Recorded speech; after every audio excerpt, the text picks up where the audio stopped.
La femme phoque. Jock Guthrie vivait seul du revenu de sa petite ferme perchée sur une falaise surplombant la mer, sur les hautes terres d'Écosse. Du petit matin à la tombée de la nuit, il travaillait très dur, bêcher et semer, et pourtant restait pauvre comme un cloporte. Il n'avait même pas le temps de se trouver une femme, et jamais ne pourrait se permettre, disait-il, d'avoir une deuxième bouche à nourrir. Non pas qu'il était égoïste ou fuyait la compagnie, mais le sol ingrat de ces hautes terres ne favorisait guère l'épanouissement d'émotions plus subtiles, et Jock était un garçon franc et sans détour, qui ne s'embarrassait pas de sentiments et de rêves.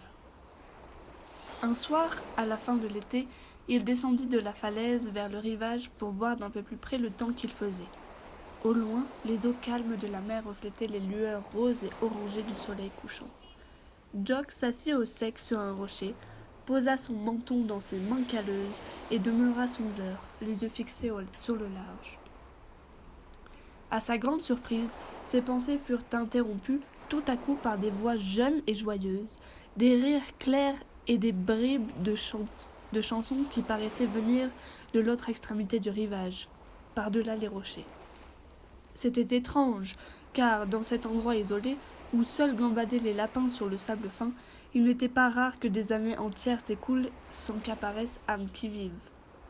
Et Jock, intrigué, s'approcha, escalada les rochers et jeta un coup d'œil à la dérobée sur la grève. Le spectacle qui l'attendait lui coupa le souffle. Devant ses yeux, sur une corniche, il aperçut un petit groupe de jeunes gens et de jeunes filles, tout aussi nus que les rochers inondés de soleil. Comme ils étaient beaux!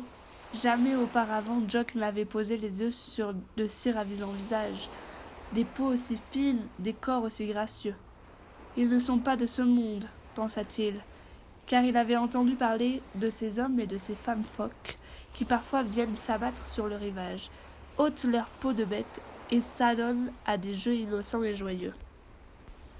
Ah, je ne me trompe pas, se disait-il en voyant les peaux de phoque argentées déposées non loin de là. Et si j'en prenais une pour couvrir mon lit ou m'en faire un châle bien chaud? Alors il escalada les rochers, courut sur le sable et en attrapa une avant que les jeunes gens ne puissent esquisser un geste.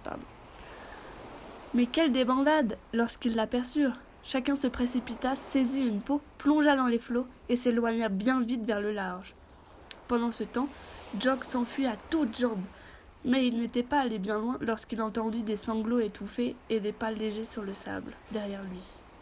En se retournant, il vit une jeune fille, le visage baigné de larmes, qui lui tendait les bras. « Attendez-moi, monsieur. Ayez pitié d'une malheureuse et rendez-moi ma peau de phoque. » Il se laissa émouvoir par ses pleurs et ses prières et fut même troublé par un sentiment étrange. Pour la toute première fois de sa vie, Jock, le paysan solitaire qui s'intéresse si peu aux femmes, serait-il tout à coup tombé amoureux? Il sentit son cœur battre bizarrement et décida de ne pas se séparer de cette nouvelle compagne. Pas pour tout l'or du monde.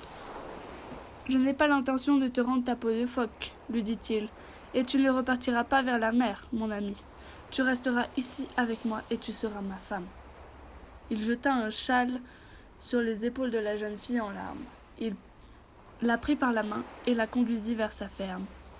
Là, il l'enveloppa dans une couverture de laine, et pendant qu'elle dînait de gâteaux d'avoine et de porridge bien chaud, il se glissa dans la grange, plia et cacha la peau de phoque là où jamais elle ne la retrouverait, sur une poutre, juste au-dessous du toit.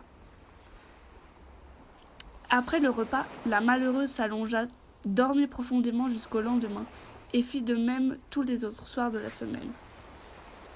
Mais vint le temps où, séchant ses larmes, elle se résigna à faire, contre mauvaise fortune, bon cœur.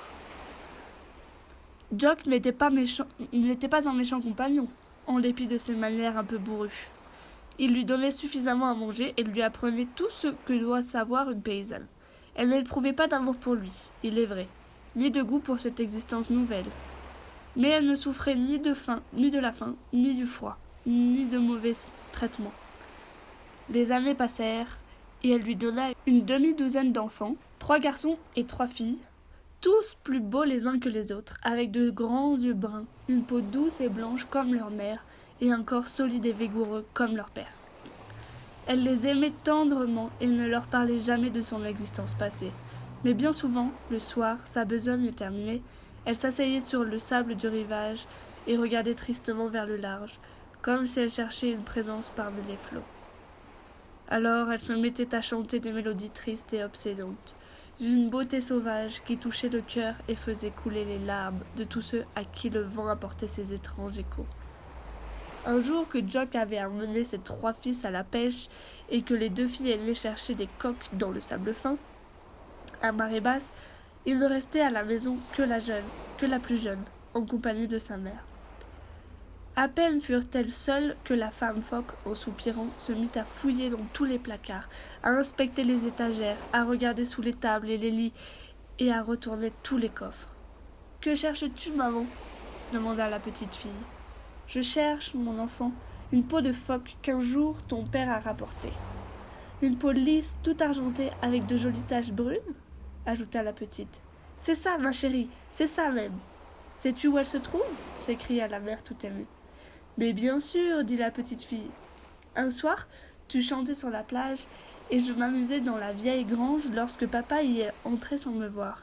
Il a pris une jolie peau argentée cachée sur une poutre et tout en soupirant, il s'est mis à la caresser et à la porter contre sa joue doucement.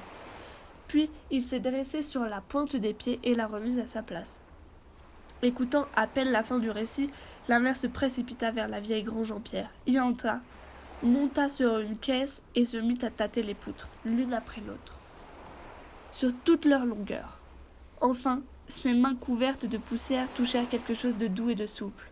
Sa peau de phoque. Elle l'attrapa, la serra tendrement contre sa poitrine et l'emporta dans la maison en courant. « Adieu, ma fille chérie, adieu, dit-elle enfin.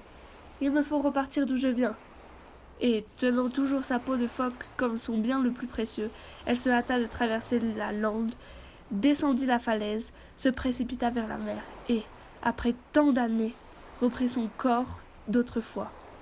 Puis, avec un grand geste d'adieu à ses 2 filles sur la plage, elle plongea au cœur des vagues, s'éloigna et disparut.